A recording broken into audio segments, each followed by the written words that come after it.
Actually over a period of time ایسے develop ہو گیا. جب میں 8th کلاس میں پڑھ رہا تھا تو تب مجھے دماغ میں یہ آ رہا تھا کہ کوئی ایک ایسا نام ہونا چاہیے جس کے انڈر ایک مطلب کہ ایک پراپر ایک سیٹ اپ بن جائے گا, جہاں پہ ایک پراپر سسٹم رہے گا جس کے انڈر ملٹیپل لوگ کام کریں گے, اور جو جس سوسائٹی میں وہ کام مطلب سیٹ اپ رہے گا اس سے سوسائٹی کو فائدہ ہوگا, اوور آل وہاں کے لوگوں کو فائدہ ہونا چاہیے. یہ تب کا مجھے شوق تھا کہ مجھے ایک ایسا برانڈ نیم بنانا چاہیے لائف میں جہاں پہ لوگوں جس کی وجہ سے لوگوں کو فائدہ ہوگا, نہ کہ ایک پرٹیکولر انسان کو فائدہ ہوگا. گھر والوں کا کیسا سپورٹ رہا؟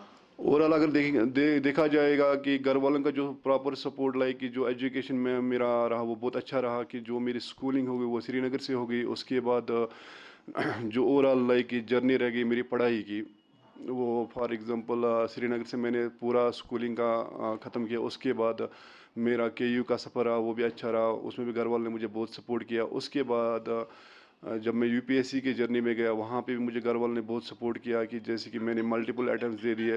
وہاں پہ کیا وہ اپس اینڈ ڈاؤنز ہوتے تھے, اس میں مجھے گھر والے بہت سپورٹ کرتے تھے کہ آپ اس کے لیے تیاری کرو, چاہے آپ کا نکلے یا نہ نکلے مگر آپ کچھ سیکھ کے آؤ گے وہاں سے.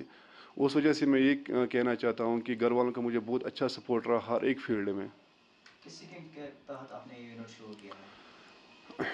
جب میں نے اسٹارٹ یہ اپنا برانڈ نیم کیا اس ٹائم پہ میں نے بینک کو اپروچ کیا.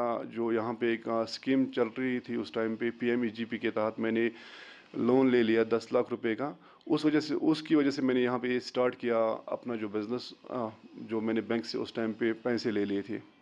اس وقت جو نوجوان بے روزگار ہے, گھر میں پڑھے لکھے نوجوان ہیں وہ بے روزگار ہیں, ان کے لیے کیا مشورہ ہے؟ کیونکہ گورنمنٹ کی جانب سے بہت ساری اسکیمز ہیں, وہ فائدہ نہیں اٹھا رہے ہیں. اگر ہم دیکھیں گے اس ٹائم پہ, جیسے کہ اس ٹائم پہ جب میں نے اسٹارٹ کیا تھا اس ٹائم پہ صرف PMEGP کی اسکیم لانچ ہوئی تھی, جس کے انڈر ملٹیپل سیکٹرز میں مطلب کہ فنڈز پرووائڈ کیے جاتے تھے کہ آپ یہ کرو وہ کرو. ٹھیک ہے, اس ٹائم پہ کرنٹ میں جو دیکھ رہا ہوں کہ گورنمنٹ کی اور بھی اسکیمز آ رہی ہیں لائک مشن یووا یہاں پہ اس ٹائم پہ آیا ہے.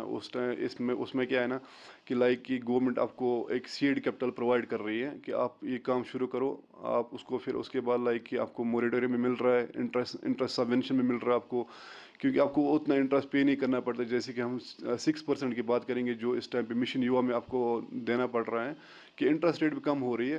کہ یہ ایک اچھا پلیٹ فارم مل رہا ہے ایک یوتھ کے لیے, جہاں پہ ان کو کیا کرنا چاہیے کہ ان کو پیسے مطلب بینک سے اویل کرنی چاہیے. ٹھیک ہے, اس کے بعد ان کو یہ کرنا چاہیے کہ لائک وہ پیسہ پراپر سیکٹر میں یوٹیلائز ہونا چاہیے جہاں پہ ان کو کام کرنا چاہیے. جیسے کہ ہم دیکھیں گے یہاں پہ جو مائکرو سیکٹرز ہیں یا نینو سیکٹرز ہیں, ان میں آرام سے مطلب کہ ان کا پوٹینشیل یہاں پہ دیکھا جاتا ہے وہ بہت زیادہ ہے. اگر وہ یہ لوگ ایسے کریں گے, ان سیکٹرز میں یہ پیسہ یوٹیلائز کریں گے, اس سے کیا ہوگا وہ خود بھی سیلف سفیشینٹ بن جائیں گے اور لوگوں کو امپلائمنٹ جنریٹ کر سکتے ہیں وہاں پہ. اس کے بعد یہ ہو سکتا ہے کہ لائک یہاں اگر ہم لیں گے نمبر آف امپلائیز, وہ جو فار ایگزامپل 1 to 2 ہوگا فار ایگزامپل, اور خود بھی انسان یہ کما سکتا ہے اور دوسروں کو بھی روزگار دے سکتا ہے وہاں پہ.